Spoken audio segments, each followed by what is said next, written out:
Okay. Just for the video, we just accidentally took a photo of the board. That's probably my signature move. Okay, so we're looking at the gradients as a rate of change, short lesson, but we're going to move on to focus on this, looking at what's called displacement, velocity, and acceleration. Okay? So much excitement. Okay. If you're excited, we're also going to look at that further in extension 1 as well. Okay? But that's what we'll be moving on to. Thank you. That's what we'll be moving on to. Thank you. No, Dan, that's not your place. That's what we'll be moving on to next week. Okay? And that's pretty much how we'll finish the topic. And then we'll look at it again next year. Okay. So, a reminder. A gradient is a rate of change, right? So what's the gradient of this line here? Okay. The gradient is 2/3, and this is the rate of change of, what's this represent? The change in y and the change in x. Okay? So this compares the change in y to the change in x. Right? When we look at our gradient of y equals x squared, what's the gradient of y equals x squared? 0. Okay, What? it's 2x. Okay? And this is still, okay, which is just 2x. The rate of change, thank you, of y with respect to x, okay? It's just that the rate of change is not constant, it changes, okay, throughout the curve, so with different x values. So we've already been talking about rates of change, okay?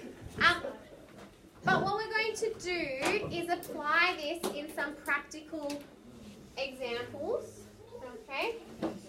So, for example, a container is being filled with water. The volume of the water is a function of time. So you'd be given an equation, V equals something that's got T in there, okay? No, this is volume for this one, okay? The rate at which the volume changes is the change in volume as what changes? As time changes. Okay? So the rate at which the volume changes is dV on dt. Okay? So we're looking at, we've been looking at the differential as the gradient of the tangent to the curve. Okay? And now we're looking at it as a rate of change in other situations. Okay? A population of a town varies with time, okay? So we'd have the population and it would be related again to time, okay? There would be some equation involving t. The rate of change of the population with respect to time is dp over dt, okay? Pretty much the key thing that you need to learn from this lesson is that when you see rate, okay, it's not always written as rate of change, it's often just rate, a sneaky little word in there that has a lot of meaning, okay? This means the differential. That's really important, okay? Now, I've started with that, but then we're going to go and just look at a little bit of notation and things.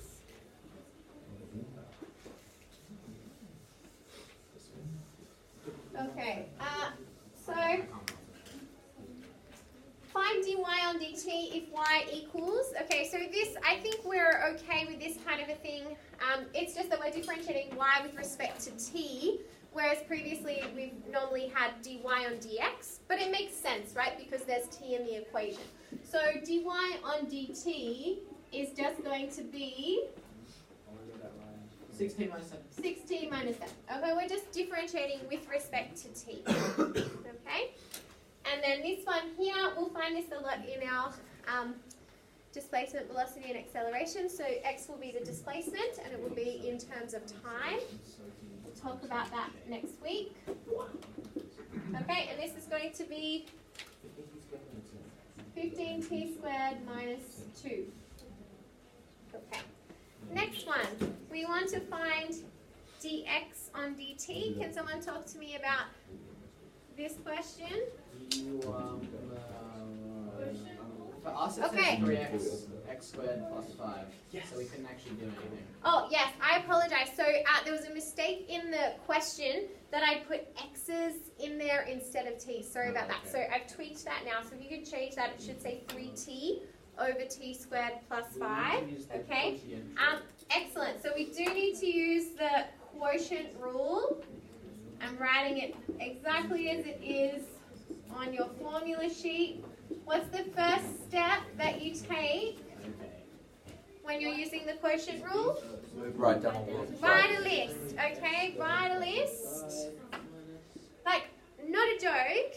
If you write a list, not just U and V, if you differentiate U and V correctly, and I would likely give you, if you've attempted to use the quotient rule but have done it totally wrong, I would probably give you a mark for that. Right? Because you've identified that it was the quotient rule. It depends on the question, okay? And attempted to use it. So you should always make as much progress as possible, okay? But hopefully we can get it correct to get the answer, okay? dx on dt in this case, okay? This is going to be du on dt and dv on dt. Now, this may feel a little bit confusing because you've got dy on dx there, right? Okay, so just be careful. So we want v. That's not difficult. Group it. We want du on dx, okay? So in this case, that's going to be du on dt. Like, I think it's pretty clear if you just stop and think. Like, there's one du, okay?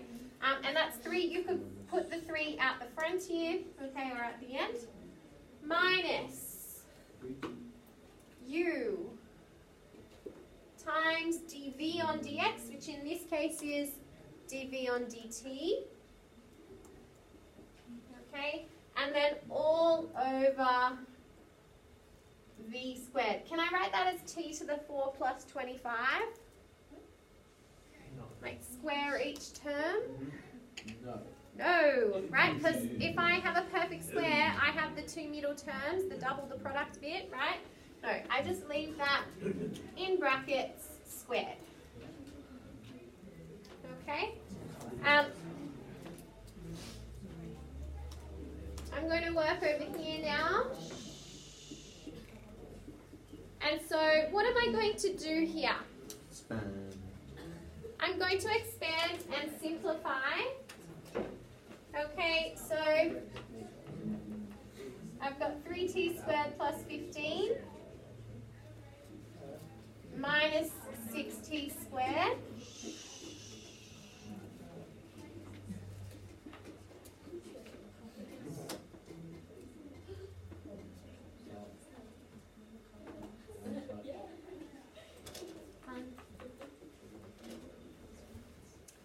Okay, and that's all. We're not asked to do anything with this, so we'll just leave it there. Okay? Okay. Sorry? No, but... Oh, because you're looking for the t squared plus 5, right? Yeah. You can't. You can. No, you can you? Yeah. If you take out -3, then it turns It's into still not going to -5. cancel because you've got opposite signs. But Jamila, it's good that you spotted that, right? If you wanted to, not necessary, but you could take out -3 or +3, up to you. Okay? This is very tempting to try and cancel, isn't it? Okay, don't cancel. Don't cancel. You can do this. You don't have to do that. Okay? Alrighty. Question 4. Thanks. Question 4. You haven't seen this notation before. Any thoughts, or does anyone know, because they have seen it before, what that means? Find find d2x on dt squared. What does that look a little bit like? Isn't it d squared x over d2t squared? We don't say d squared x, no, we say d2x on dt squared is the way we read it. Yeah. Do we make x? No. Okay, so what we're going to do, ready? No. We cool with this? First find dx on dt.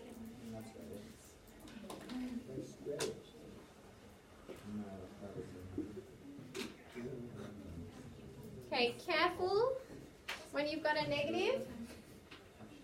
What happens to the 2 over 9? It disappears. It's gone, okay? d2x over dt squared is the second derivative. It may be written as x double dash or y double dash if it were a y, okay? So it's the second derivative. So all it means is differentiate again. Differentiate again. You can differentiate as many times as you want. We usually just go to the second derivative, okay? And you'll see, we'll look at that next week, okay? We're also going to do a lot of work with the second derivative next year for graphing. Dan? In terms of gradient, what does this help us with? Yeah, so what the second derivative is the rate of change of the gradient.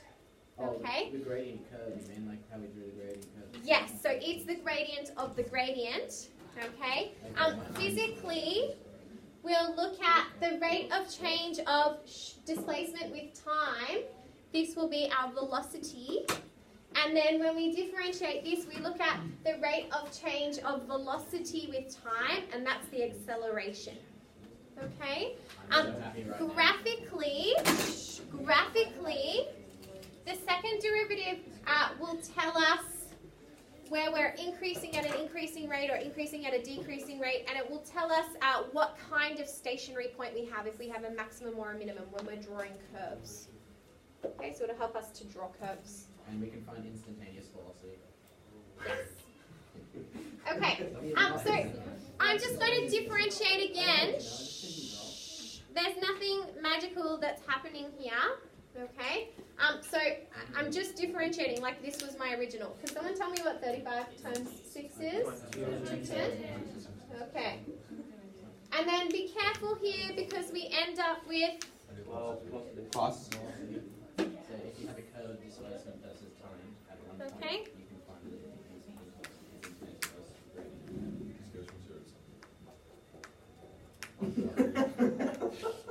Like you understand.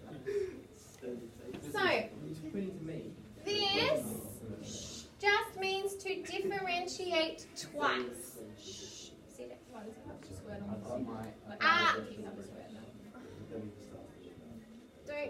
Don't stress about that at the moment, but that's how we're this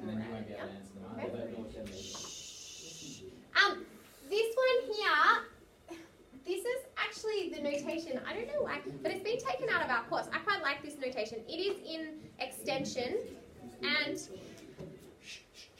it's worth noting because it's common notation, okay? This x dot means dx on dt, or x dash, so it's the first derivative, okay?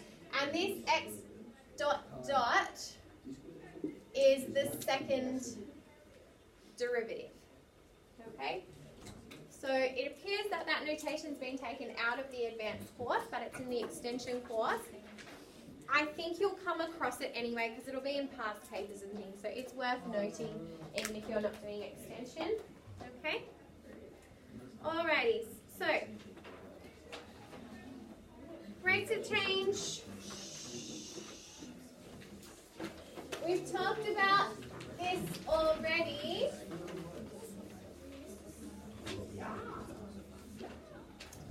The gradient of a straight line measures the rate of change of y with respect to x. I often forget which way around it is, but just think it's rise over run, and you know rise is y. Okay, so it's dy on dx. Sorry.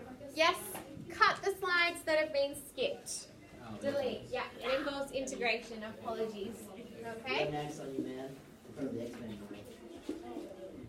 Okay, so the gradient, skip the, delete the slide that I've skipped. Okay, there are a few that are skipped. So it's the rate of change of y with respect to x. Now we've been looking at this in a curve, okay, and that rate of change is measured by the gradient of the tangent to the curve, okay, which is the differential, right? We've been differentiating.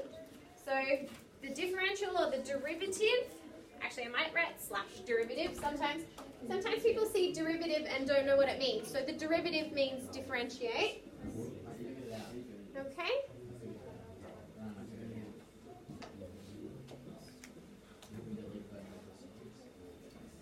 Okay, is there another slide I've deleted there, or is this the next one? Okay.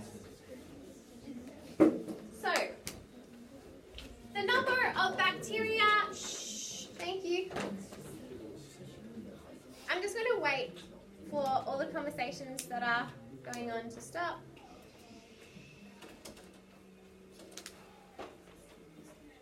Okay, so the number of bacteria in a culture is increasing. Can we stop the humming as well? Thanks. According to the formula, Arlene, can you close your computer, please? That's given here, okay? T is the time in hours. The first question is find the number of bacteria initially. What does that mean, initially? All good.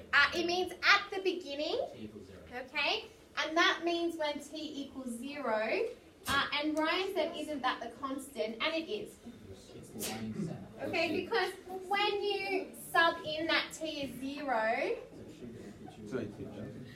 it is your y-intercept. It's actually the origin of the curve. Okay? It's not the origin of the curve. The bacteria is 2,000. Okay. Next one. Find the number of bacteria after 5 hours. What are we going to do? Sorry? So, yeah, super easy, right? Sub in, T is 5. Can someone calculate? Yeah. 3,210. Thank you. 3,225.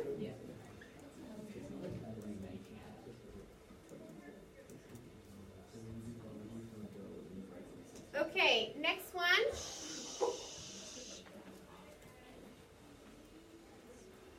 Find the rate at which the number of bacteria will be increasing after 5 hours. What is the key word in this question? Right. What does rate tell you? It tells you to differentiate. Okay, so this is really important. So we're going to differentiate. The rate of change of bacteria with respect to time is given by this. Okay, have I answered the question? No, because it asks me after 5 hours. So what does that mean? Excellent. So at T equals 5, the bacteria is changing at a rate of, is that 100? Oh no. No. Is that 990?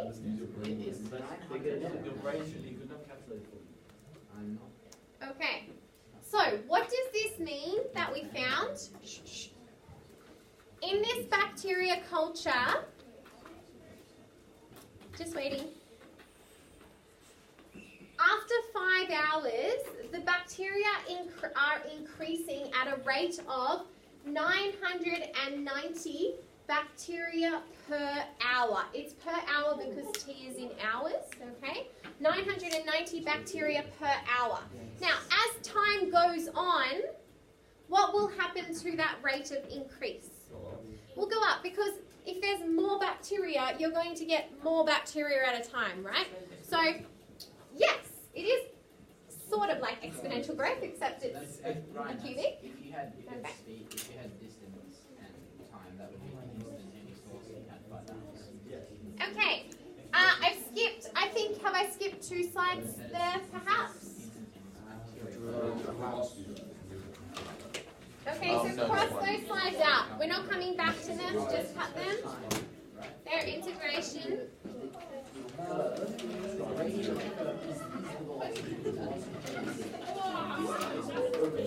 Okay. So we've got the volume of water in a tank at a given time. Okay. How much water is in the tank initially? 30.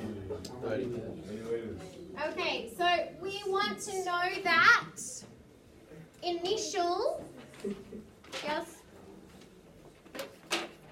initial means at the beginning when time is 0, okay? So if we sub in that time is 0, okay, it's 30, okay? So how much water? That's 30 litres. You should write units in there, okay? At what rate is water flowing into the tank? Keyword is, sometimes it's hidden, okay? So you have to look for it. It's a bit disappointing that like the other questions were really nice ones because you're given the rate and you have to identify what you have as the differential and then we undo that, but we'll do that next year, or maybe next term actually. So we've got, what am I doing, sorry? Differentiate. Okay, I need to differentiate. And this is interesting. So it becomes So, false. last time when I differentiated, I came up with an equation that had variables. Now I've got just 4. What does this mean, the 4? 4 litres. Okay, so the water is flowing into the tank at 4 litres per second because it says T is in seconds. But why can't I substitute in an X value here? What does that mean for the question? Before, I could sub in an X value. Okay, so that means Sam said it's constant. So at every single time, it doesn't change. So it's maybe like a tap, okay, where water is running in. The water is coming into the tank at 4 litres per second. Okay, and we might write this because that's a more complete answer. Okay?